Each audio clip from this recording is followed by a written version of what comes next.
তোমরা তো জানো না কখন তোমরা মরবা। শোনো, তুমি অপরাধ করিও যদি তোমার মনে হয় আল্লাহ তোমাকে দেখে না, তখন করিও।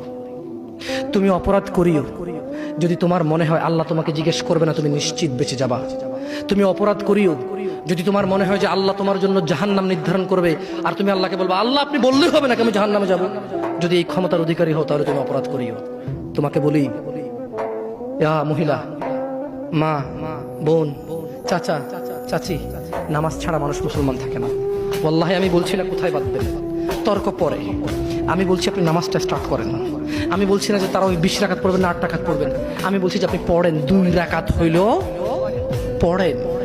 আমি বলছি যে আপনি ঈশান নামাজ 15 রাকাত দরকার নেই, আপনি শুধু 4 পড়েন। আমি কি বলছি সুন্নত বাদ দিতে? আমি বলছি যে তুমি পড়ছো না, শোনো, ভয় পেও না। ঈশান নামাজ 15 রাকাত তোমার উপরে ফরজ নয়। আমি তোমাকে না করছি না 15 রাকাত পড়তে। আমি বলছি যে তুমি নামাজই পড়ো না, 4 পড়ো। এই 4 রাকাত ঈশা না পড়লে তুমি মুসলিম নও। 3 রাকাত মাগরিব না পড়লে তুমি মুসলিম নও। 4 রাকাত আসর না পড়লে তুমি মুসলিম নও। দেখো, আমাকে দোষ দিও না। বুখারী খোলো, সালাত অধ্যায়ে যাও, আযান অধ্যায়ে যাও।